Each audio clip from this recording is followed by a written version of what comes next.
Hello everyone, this is Tom Fox. I'm the Compliance Evangelist, and I'd like to welcome you to another special series on the Compliance Podcast Network of Adventures in Compliance.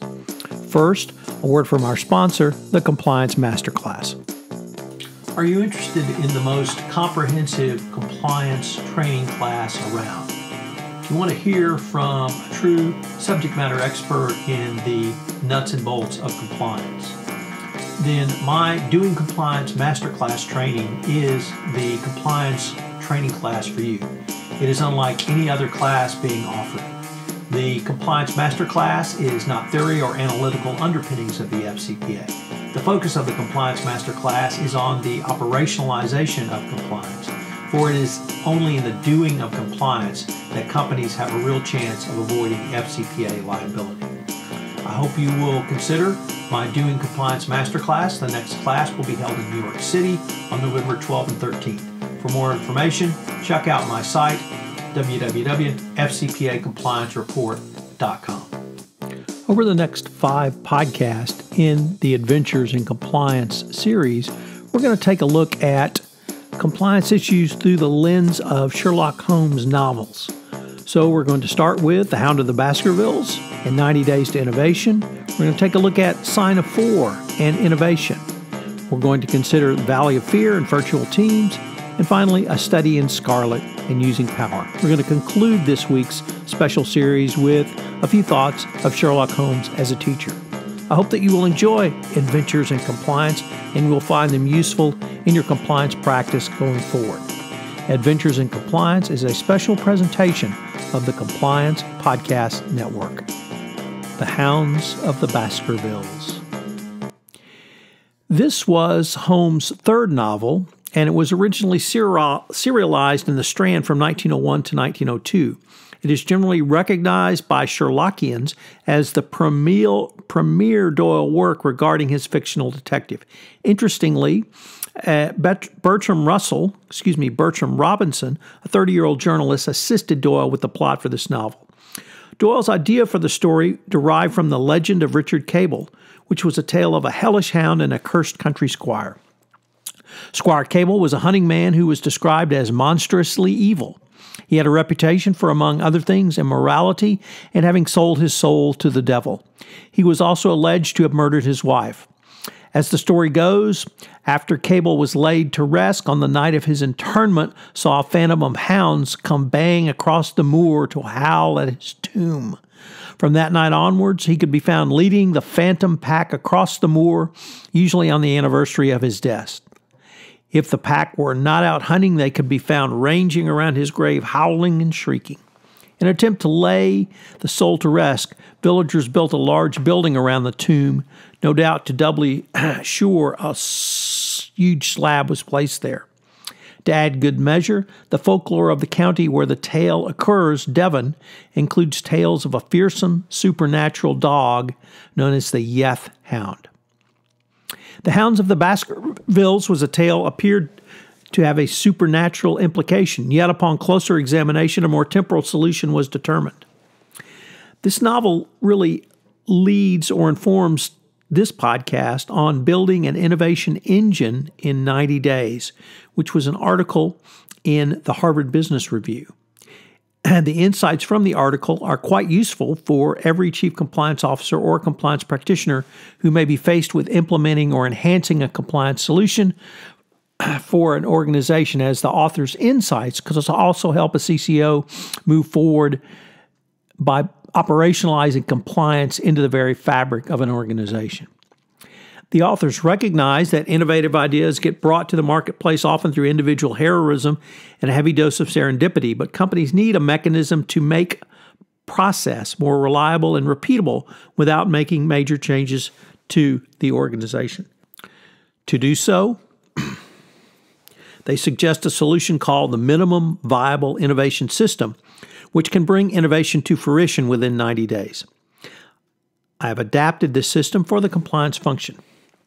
Day 1 to day 30, define your innovation buckets. Innovators can either be inward or outwardly facing, in offerings or by improving internal operations. In others areas, innovations generate growth by reaching new customer segments or new market, often through new business models. This is true of the compliance function as your compliance program relates to your own internal clients, customers, and your third parties. It begins with 2 steps. Determine between compliance goals and current operations, and 2, determine broad categories of compliance solutions that could fill that gap. If your gap is large, you might subdivide your compliance efforts so that you can map them to different directions for future growth. You should probably not take on more than 3 as an initial effort. Day 20 to day 50. Zero in on a few strategic opportunity areas. In this time frame, you need to meet with your customer base to probe unmet needs. As one class of your compliance customers will be your internal employee base, you can use a wider number of mechanisms to accomplish this, including town meetings, compliance focus groups, or meetings with individual employees. You should also look outside your company by engaging in benchmarking through investigations on new development in your industries and in the compliance space. This is also a time when you can best use data through an appropriate data analytical approach to spot trends in your organization that might present opportunities for compliance innovation. You should synthesize this down and lock the members of your senior management team in a room for an afternoon, share the findings, and instruct them not to leave until they have identified 3 strategic opportunities that combine with the following. A compliance function that no one is addressing very well. 2, enabling a technological solution that will allow your business unit to perform a compliance function more easily, cheaply, or conveniently, or change the compliance landscape in a way that is greatly intensifying.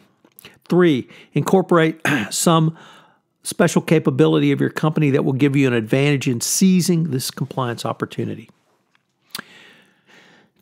Day 20 to day 70. Form a small, dedicated team to develop these initiatives and innovations. There are 3 steps here. First, dedicate a handful of the company to developing compliance initiatives. 2, work with the CEO and CFO to eliminate zombie compliance projects. 3rd is develop a process checklist. Everyone in a corporation has a day job. This is particularly true for a CCO and compliance practitioner. While there is no need for your compliance innovation team to be particularly large, it must have the capability to handle at least 2 ideas at once, since there will inevitably be course corrections and failures. Zombie projects are those which are the walking undead that shuffle along slowly but aren't headed anywhere. Their reference hails to both the elimination of the AMC show Walking Dead and zombie banks from the Japanese financial crisis of the 1990s. The reference to the AMC television offering is that these projects are dead on arrival for a variety of reasons. The reference to the Japanese financial crisis is that as long as zombie projects exist, they will consume compliance innovation resources.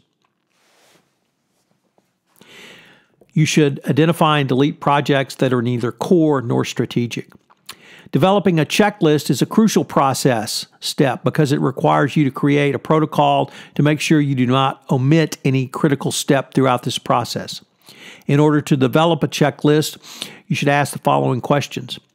Is your compliance innovation team spearheaded by a small focused team of persons who have relevant experience, are prepared to learn as they go? 2, has your compliance innovation team spent enough time directly with your business function to develop an understanding of what they can use going forward? 3, was appropriate benchmarking performed? 4, has your compliance innovation team defined internal customers and paths for reaching others? 5, is your compliance innovation team's ideas consistent with the strategic opportunity which the company has or will have a compelling advantage? And 6, does your compliance innovation team have a plan for testing?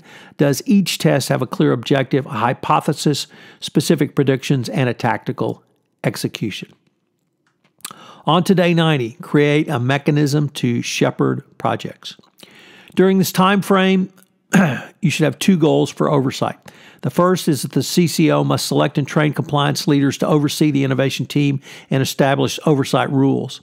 The group of compliance leaders who will have autonomy to make decisions about starting, stopping, and redirecting compliance innovation projects. You should take care not to simply replicate the current executive committee, because if you do, it will be too easy for group members to default to their corporate planning mindset or let day-to-day business creep into their discussions about compliance innovations meant to fulfill long-term goals. From the world of venture capital, you can have two different paths forward. One, there can be disagreement about which projects to move forward, as your committee does not require unanimity. Two, the group should set a threshold monetary level that project teams can spend without having to come back for every funding request. Three, your compliance innovation project should not be locked into a 3, 6 month or other budget cycles. It may take time, but when the review for a go, no-go decision is to be made, oversight teams need to be ready and convened and willing to make a decision. From that point, you should be ready to pressure test your compliance innovation. This is really an excellent way for a CCO to think through the process to design and create innovation in your compliance function. Just as Sherlock Holmes methodically worked through the clues in front of him and some behind him in the Hounds of the Baskervilles, you should use this protocol to assist you moving forward.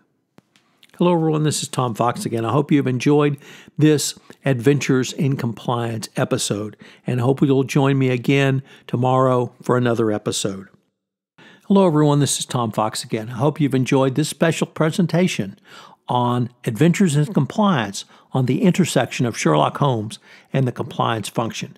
I hope you'll join me again for another episode. This is Tom Fox again. I hope you've enjoyed this presentation of Adventures in Compliance on the intersection of Sherlock Holmes and the compliance function. If you're interested in the top compliance masterclass, I hope you'll plan to join me in New York on November 12 and 13. Adventures in Compliance has been a special presentation of the Compliance Podcast Network.